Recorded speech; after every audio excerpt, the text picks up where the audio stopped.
बिस्मिल्लाहिर्रहमानिर्रहीम। चैप्टर 1 की एग्ज़ाम्पल 4 हम सॉल्व करेंगे इस लेक्चर में। तो ये बहुत आसान सी एग्ज़ाम्पल है। इसकी स्टेटमेंट है check the correctness of relation v is equal to this.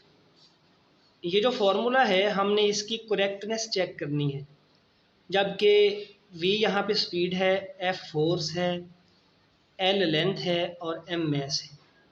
तो जब हमने किसी फार्मूला की करेक्टनेस चेक करनी हो तो हमारे पास एक मेथड मौजूद है कि हम डायमेंशंस के ज़रिए से चेक कर सकते हैं। तो हम इस फार्मूला को चेक करते हैं कि ये करेक्ट है कि नहीं। तो अगर किसी फार्मूला में लेफ़्ट हैंड साइड और राइट हैंड साइड की डायमेंशन सेम हो तो इसका मतलब ये होगा कि वो फार्मूला करेक्ट है, दुरुस्त है। तो सबसे पहले मैं डायमेंशन निकाल लेता हूँ लेफ़्ट हैंड साइड की।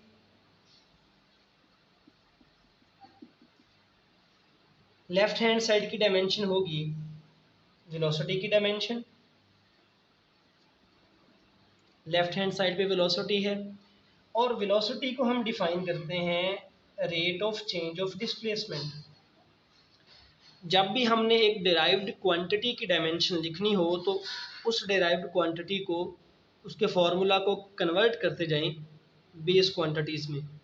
अब यहाँ पे d जो है डिस्प्लेसमेंट है, लेंथ है, और लेंथ एक बेस क्वांटिटी है, इसकी डायमेंशन होगी l। और टाइम t जो है ये भी बेस क्वांटिटी है, इसकी डायमेंशन होगी कैपिटल T। तो वेलोसिटी की डायमेंशन हमारे पास आ जाती है, मैं इसको इस तरह लिख लेता हूँ, लेफ्ट हैंड साइड की dimension is equal to l t inverse. ये t ऊपर आएगा तो इसकी power -1, that is l t inverse. इसको हम कह देते हैं दिस इज इक्वेशन 1। अब हम राइट हैंड साइड की डायमेंशन से चेक कर लेते हैं। So dimensions of right hand side. Right hand side में हमारे पास फोर्स है, लेंथ है और बटे में मैस है। ये जो स्क्वायर रूट है इसको मैं लिख देता हूँ पावर 1/2। सो नाउ हमने अगर डायमेंशन निकालनी है राइट हैंड साइड की तो हमें इन तमाम टर्म्स की डायमेंशन निकालनी पड़ेगी। डायमेंशन के लिए स्क्वायर ब्रैकेट लगा दी। ये जो पावर है इसे हम स्क्वायर ब्रैकेट से बाहर ले जाते हैं, हम अलग-अलग लिखते हैं फोर्स की डायमेंशन इनटू लेंथ की डायमेंशन ओवर मैस की डायमेंशन, और इन तमाम की पावर है 1/2। अब हम पिछले बहुत सारे टॉपिक्स में ये फोर्स की डायमेंशंस निकाल चुके हैं, तो मैं डायरेक्ट यहाँ पे लिखता हूँ वैल्यूज़। फोर्स की डायमेंशन है mL_t-2, लेंथ की डायमेंशन है कैपिटल L, और मैस बेस क्वांटिटी है तो इसकी डायमेंशन है कैपिटल L, और सब की पावर आ गई 1/2।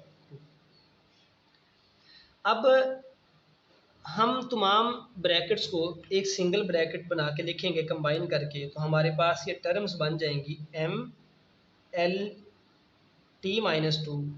ये L भी इसमें कंबाइन करके लिखें, और ये m जब बटे से ऊपर आएगा तो इसकी पावर होगी -1, और ये डायमेंशन के लिए स्क्वायर ब्रैकेट, और इन सब की पावर है 1/2।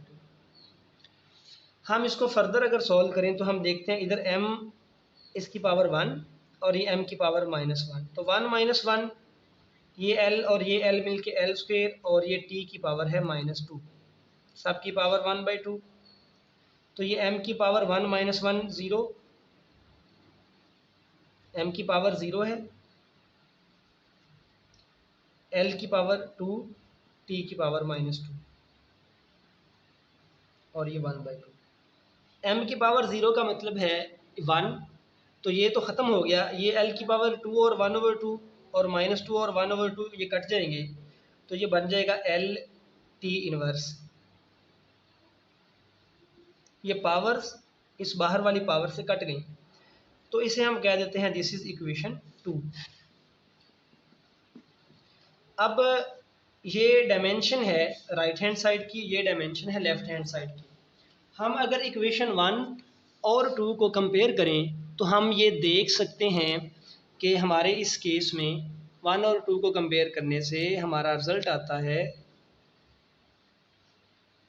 Dimensions of left hand side is equal to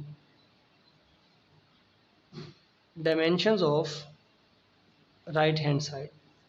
और किसी भी फॉर्मूला में, किसी भी एक्सप्रेशन में, किसी भी इक्वेशन में अगर लेफ़्ट हैंड साइड और राइट हैंड साइड की डायमेंशंस इक्वल आती हैं, इसका मतलब है कि वो फॉर्मूला करेक्ट है। तो फिर हम अब लिख देंगे यहाँ पे hence v is equal to F cross L over M is